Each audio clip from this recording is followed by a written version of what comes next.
Welcome to Spartan Up Podcast. I am with Colonel Tim Nye, Dr. Laura Pence. Yes. Marion, our producer, Andrea on the sound. I'm Johnny. You know what? We're in Fenway. And you'd think that'd be the best thing about being in Boston, being at Fenway Park. I've come to learn the best thing about being in Boston is you can tap into some pretty extraordinarily intelligent people. And don't forget the chowder. How fortunate are we? You know, today we've got a guy, Dr. Jeff Karp from Karp Labs, one of the top professors in medicine at Harvard.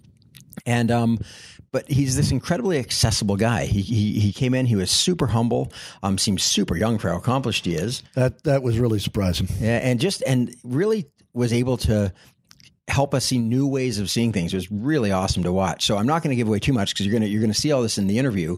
But I just want to say, like, we're so lucky week after week. As every Tuesday we publish, we've got these incredible people. We've got about 300 now. So join us because we'll be back at the end to kind of talk about what we get from this and what maybe we would encourage you to become available to get as well. This episode of Spartan Up is sponsored by Elevate. Bounce back from your hard workouts with Elevate Hemp Extract Cream. Go to elevatehemp.com/shop and get 15% off your purchase at checkout when you use the code Spartan15.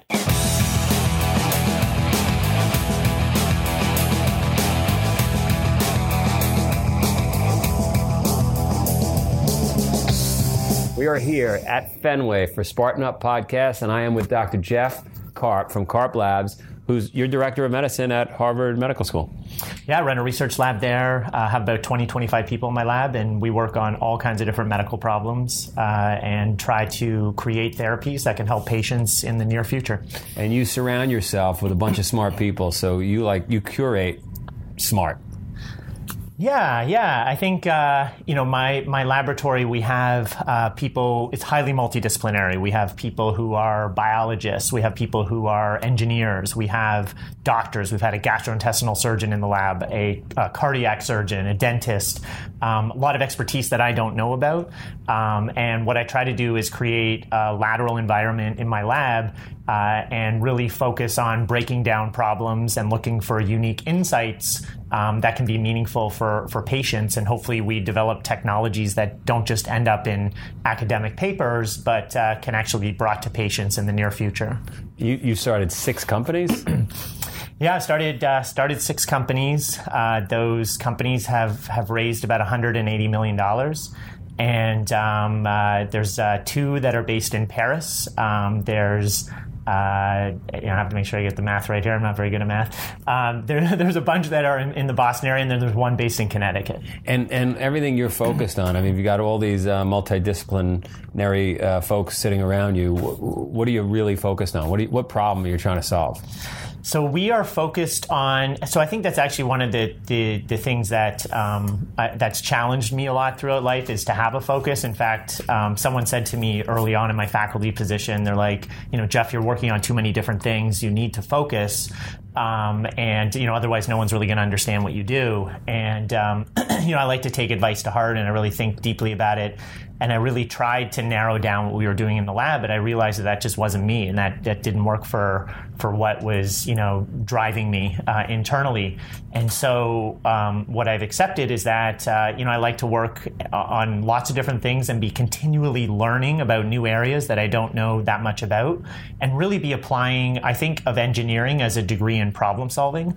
And it's really about there's maybe 1 or 2% of all the information in a particular field that's essential to know to solve a problem, and then you need to surround yourself with the people who are experts in each of the disciplines, and so it's learning to work with those people, but then also applying a very rigorous problem-solving strategy, and so we apply that to all kinds of different problems. So I wouldn't have guessed that. Is that true? You only need 1% of knowledge in a particular area to solve a problem, or are you just throwing that number out there? Yeah, I mean the number. I don't know. I mean the number. We could kind of quibble over the exact number, and I don't know the exact number. But I mean maybe another way of saying it that may be more closer to how it is I look at I think, we never fully understand a problem when we start working on it. And I think there's a tendency to jump right towards the solution based on taking the knowledge that we have available. And what I like to do is look at it as if we don't actually understand the problem for a while, and we need to conduct experiments to better understand the problem. And if we do that, insights emerge that will guide us towards unique solutions. And so I think for that process to occur, you don't need to know everything in a field. You need to be able to ask lots of questions and be able to identify the people who would be able to give answers, and then also be able to construct models to test very specific, things that can guide you towards those unique insights that maybe others have overlooked. Give us a real life example, something that somebody watching or listening could apply to their own life of a problem that they might not fully understand. Yeah, so there are many potential examples. Not sure this is the best one, but one example is we were interested a number of years ago in brain cancer and trying to develop a new approach. And it's one of these conditions where there's almost 100% chance that you're going to die within a year and a half. Like glioblastoma is a very aggressive type of cancer. And so, we looked in the literature to try to better understand, maybe an angle that we could take to make an advance. And so what I did is I arranged a meeting with Patrick Wen, who directs the brain cancer trials at Dana-Farber. So he's one of the world leaders.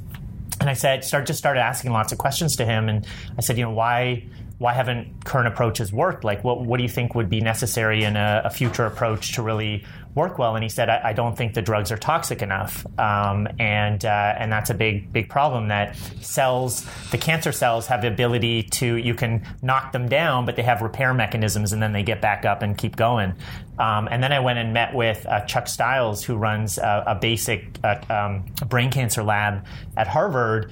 And I asked him the same series of questions, and he said, well, there's one approach is to remove the primary tumor from the brain and then put these little wafers into that space that can release drugs.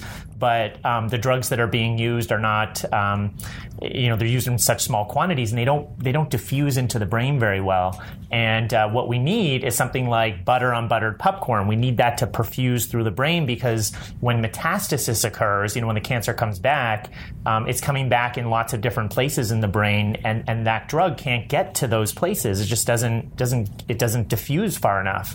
And so so to me, that was kind of like breaking down the problem and really looking for insights that you may not get from reading the literature.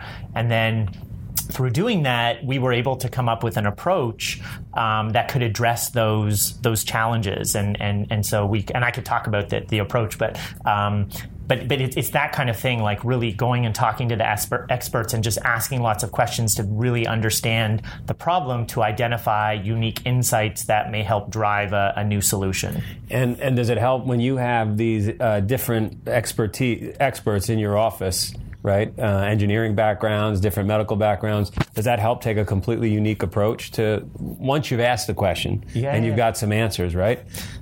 Yeah, absolutely. So in my laboratory, we have, so I've tried to structure it so that we have almost no or minimal overlap in the expertise of the people in the lab.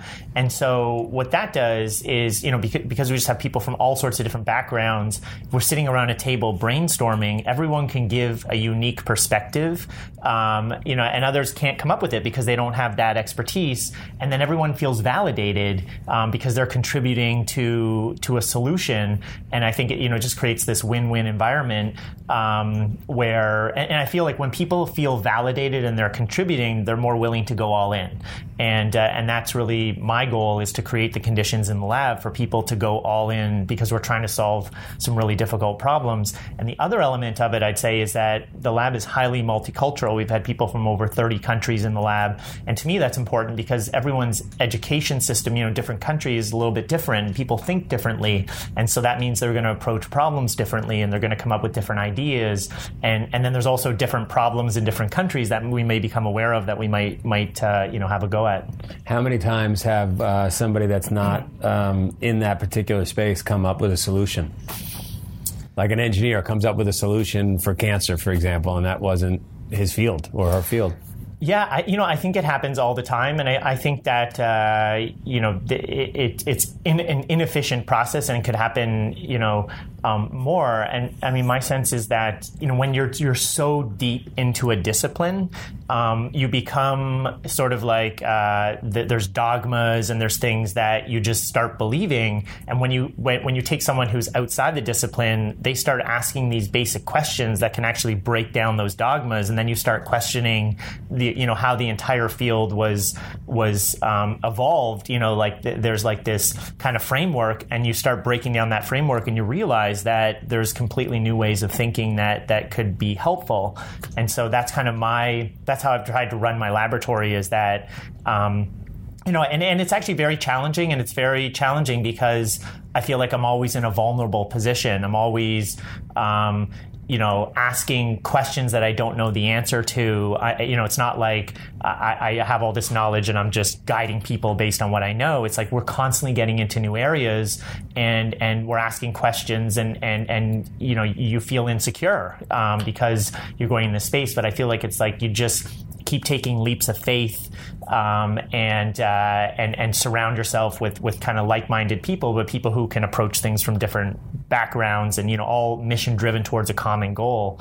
And I think that you can make a lot of progress. So that's awesome, and I'm a big believer in it because it's happened in my life where I've come from one industry to another, and it's clear as day for me, and I'm shocked that the people in the industry didn't see it. But how could those listening apply it to their lives? Like, how could they? Somebody said to me once, everybody should have their own personal board of directors, right, with all different viewpoints, but to help them see through the problems. Yeah, I think, one example of something that we've done in my laboratory is, so for example, I really wanted to commit to not just making discoveries and then publishing them in papers and then it would end. I wanted to bring it to patients, but I know nothing about the business world or entrepreneurship. And so literally every 2 or 3 weeks since I started my faculty position, I've met somebody new in the entrepreneurial ecosystem, be it patent lawyers, corporate lawyers, reimbursement, regulatory Spartans. experts, right? Spartans, right, exactly. So, and it's just, people who can inspire you, or people who have ability to navigate, the entrepreneurial, landscape. And then I develop relationships with those people. Like literally every 2 or 3 weeks, I've met somebody new over the last 11 years or so. And so what that's been incredibly helpful for is, as we're advancing projects, I feel like we need to apply a filter to keep on track. There's a lot of practical considerations about can we get a patent, or can we manufacture the technology, or what's the regulatory strategy? So it's like, if you have experts that you have relationships with, you can ask the questions early on and engage, and then those people can also, they might be available to help you later. So I think just as a general kind of principle in life, it's surrounding yourself with people who have expertise and skills that you don't have, and developing relationships with these people. And I think that can really be, if there's a certain mission that you have or a problem you're trying to focus on, that can really be helpful to achieve your goals. And so I think, and then the other piece of it, I think, is just like constant experimentation, like constantly just trying to do new things and trying to identify what really excites you, what doesn't excite you, and using that as a way to make decisions about what you want to invest your time in next. Because I feel like aligning with your passions is really leads to the most fulfilling life. Yeah, no, one of our big things is knowing your true north, right? Knowing your passion, following that. Why don't we take a break? We're going to drink some Spartan tea. Yes. I feel like a late night show host selling something here. Great tea. This is good, right? This I love is from Sparta. Anyway, we're going to drink some tea. We're going to come back and wrap this thing up. Hey Spartans, hope you're enjoying the podcast. We'll get back to that in just a moment. I'm Anne LaRue here, continuing on our 31 habits of the healthiest Spartans. So we've made it through our first 6. Now we're on habit number 7. Today's habit, tell someone. We're far more successful when we're being held accountable, either to ourselves or somebody else. So by now you've made it through 6 of our 31 habits. You've either been successful, so it's time to brag it up, or you need reinforcements. So tell someone who can help you stay accountable. I would encourage you to find somebody, a friend or a family member, that you know is going to encourage you, be there for you, and be a cheerleader to help you keep going. So that's all your habit is today. Tell someone, be accountable, and continue on with your habits. If you'd like the full downloadable of all 31 habits, go to life.spartan.com/habits. This episode of Spartan Up is sponsored by Elevate. Hey Spartans, Dr. Johnny here. Most of you know me as Dr. Johnny from the Spartan Up podcast. Some of you know me as Johnny Race Director. So 10 years ago, I discovered Spartan Race. I was in Quebec, Canada, did a race, loved it, got completely hooked. Now, I'd come from an athletic background. I was a varsity wrestler in university. I was a longtime youth wrestling coach. But man, oh man, this Spartan race, it really got me hooked. And it led to a 10-year adventure of Spartan races, death races, marathons, ultramarathons, endurance events of all kinds all over the world. And it also introduced me to a whole new level of pain, suffering, training, recovery. I came into this at 40 years old. I'm 50 now. And I already had some joint problems. I've got some hip problems. I've got some arthritis in my back.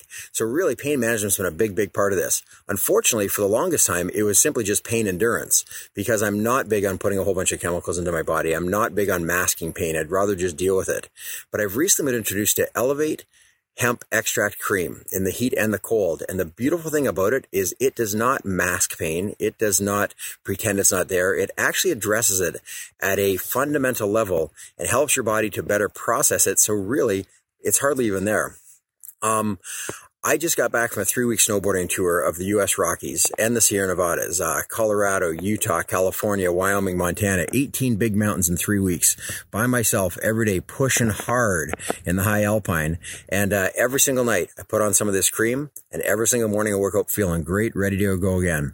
I honestly, truly believe in this stuff. It's healthy. It's natural. It's not chemical. It's just simply helping your body deal with things in a healthy, natural way. I guess that's what I'm looking for. Bounce back from your hard workouts with Elevate Hemp Extract Cream. Elevate your life. Go to elevatehemp.com/shop and get 15% off your purchase at checkout when you use the code Spartan15.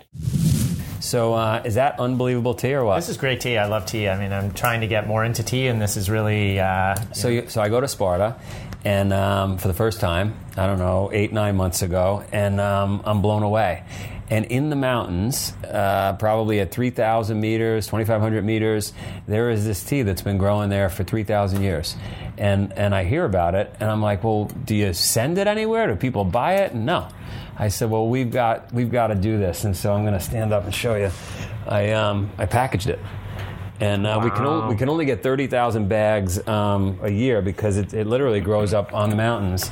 But no caffeine. Apparently, it translates to something like he is of iron.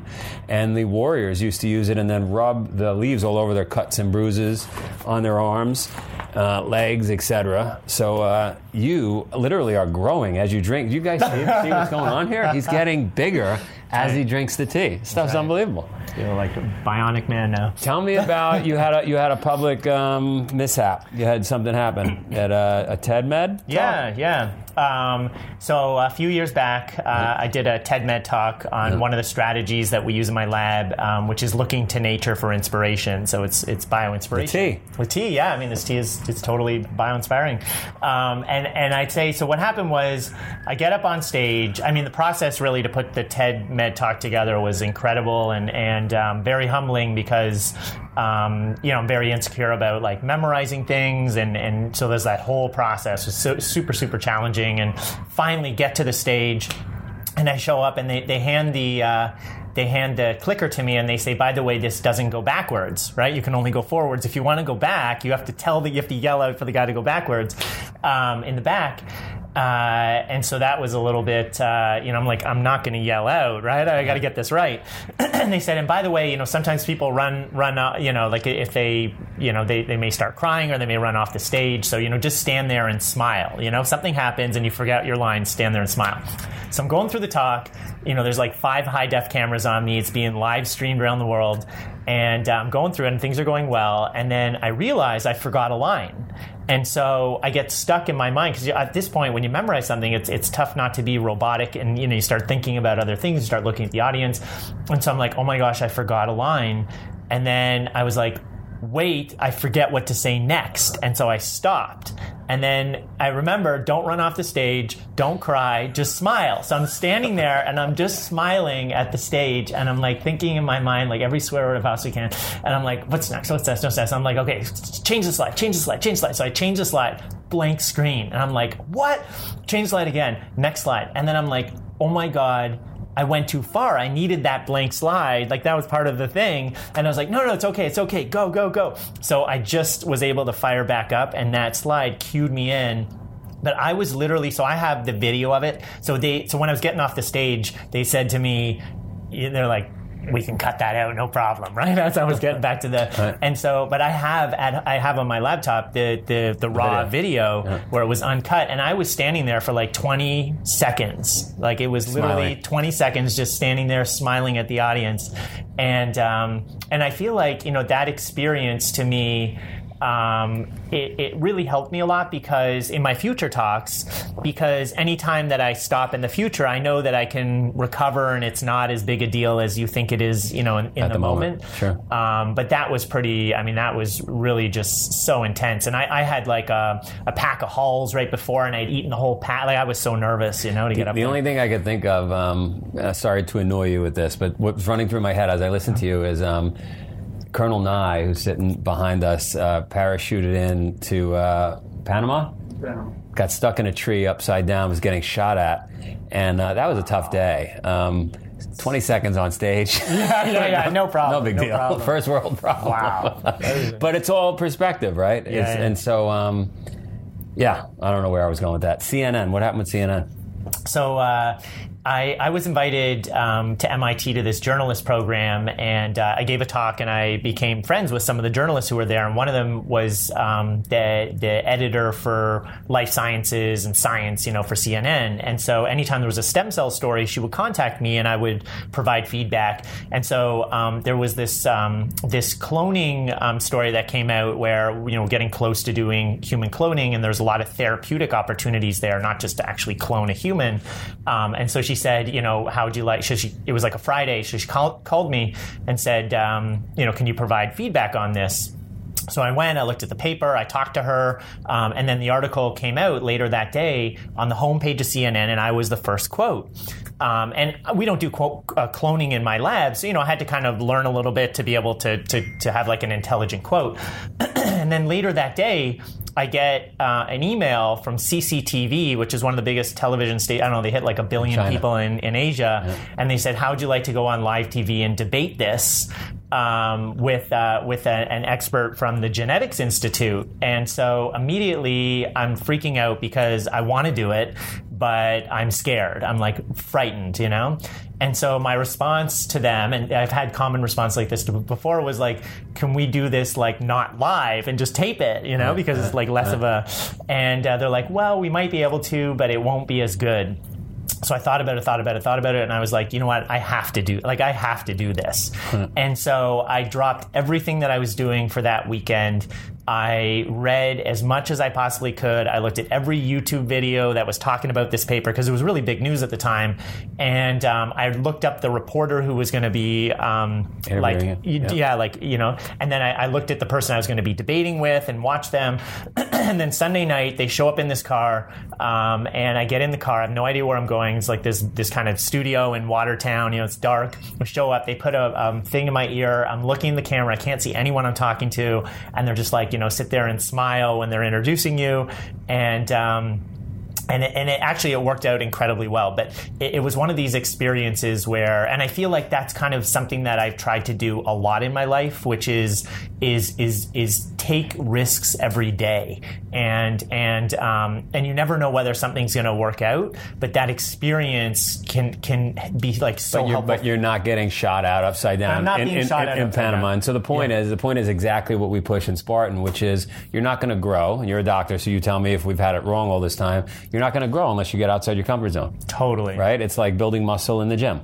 You've got to push harder, push limits. And I think that it's one of these things where the activation energy is higher to do that. So you have to come up with a life strategy to constantly be doing that. Otherwise, I think the strategy is just to focus on like what you're comfortable at, and which most people do. Which most people do, and it's not fulfilling. I mean, I feel like really the most fulfilling life is the one where you're constantly taking risks, doing things you're not qualified for, and just keep pushing the boundaries of what you're capable of. I heard there's a brain study going on in Switzerland as we sit here, and that they look at the capacity of the brain, and obviously it decreases over time with age. And so if you just round numbers it's like if at 20 years old you've got a level 10. By 40 years old, you're at level 6, right? And it continues to drop. And common theory was that we could never get back to where we were at 20. But apparently they took 70-year-olds, got them completely out of their comfort zone, learned some French, take cold showers, go for long runs, do things that were just not normal in your everyday life, and they got them back above where they were at 20 years old. So, so that's the science behind it, right? Yeah, and I feel like that's the case for just skill building in general. You know, I feel like it's never there's there's always opportunities to develop new skills, but I think it goes beyond that. It's almost like you need to have a life strategy so that you're constantly building new skills, because it's incredibly fulfilling. And when you're fulfilled, you know, you basically, you know, people around you, you know, are inspired and are happier because, you know, you're contributing more positively to their lives as well. I love it. Yeah. All right, so that was awesome. I'm glad we met. Maybe I'll get you out of your comfort zone. You do a Spartan race with us. I'd love to. Would you do it? God, I would so love We'll to drink tea because you like tea. We'll do a Spartan race. What are 3 things you'd recommend everybody do? I mean, you're a doctor at Harvard, so we're going to listen. I think one is to just constantly get out of your comfort zone and do things that you're not qualified to do. Like, don't be afraid, and it's okay. You don't have to take these massive leaps of faith, but small ones. You know, just constantly be doing that. So I think that's one. 2 is to surround yourself with people who have expertise and skills that you don't have, because it'd be incredibly inspiring, and it may take you in directions that you never thought was possible for you. And I think the third is to really focus on helping people and being a good mentor, and you know, as you're learning new skills and you know, to give back to try to inspire the next generation, because they need that guidance. You're awesome. And drink the tea. And drink tea. Yes. Thank you. It's amazing. Awesome. I don't know what you guys thought, but to me, another intellectual powerhouse, right? Yeah. Here's a guy comes in, sits down, he's got all the credentials in the world, but he sits down, and as we said before, quiet, unassuming, humble, but yet when he starts talking, and when Joe is asking him for his own personal experience, and you know, what had he done, and he starts talking about trying to cure brain cancer or those kinds of things, you know, you're talking to a guy that really I'm not that well connected with. You know, I mean, that's someone out in the stratosphere for me, and yet he sat there, like I say, and talked easily. Yeah, and you know, seemed genuinely eager to be here with us. Right, yeah. No, I mean, he fit right in, right? I mean, he could have just hung out on a couch and eaten celery and water with us, you know. But I thought it was a phenomenal interview. One of the things that I think got him there, which he talked about in 2 different places, was sort of this diversity of thought, right? Like this multidisciplinary way of thinking and way of learning and training. And then also surrounding yourself with people who, you know, not only make you better, but make you think about things in a different way, which, you know, I think when we do that, when we sort of expand the way that we think, which, by the way, Spartan Mind can help you with, because we go into the mindset of it. You like that, Weavin? I think that's actually when we can settle into conversations in a more comfortable way, because it's sort of like, you know, I might know this really well, but I can also at least talk about a few other things. You know, it doesn't feel so pocketed in one angle. Yeah, he and I actually had a conversation off camera. We talked about, you know, his willingness to not need to know everything. Yeah. They can bring in other experts and be comfortable saying, hey, I don't know about this. Can you help me? And the idea about being able to surround yourself with people who are deeper in that area than you are. And we talked about how, you know, a lot of young doctors coming out right now in family medicine, you know, they've been streamlined. It's like be the best in your class. Focus so much on medicine. Don't do anything else. You need to get the best marks or you're not going to go forward. I used to be a doctor recruiter in my town, and I found I was talking to a lot of people who actually weren't well-rounded. Right. And he said that is the biggest thing that young doctors need to know, is that you can be a well-rounded person. Yes, have an area of expertise, but don't feel that you have to have every single answer. And clearly, his approach, he said it's more of an engineering approach, right? Where he's not about, I know everything. It's like, hey, let's be curious here. I love that. Yeah. When he was talking, I was thinking of my own experience in the military. The mind or the image is, I think, of a lot of a guy, the military guy who's in charge and sits down and he directs things, and that's the way it'll be.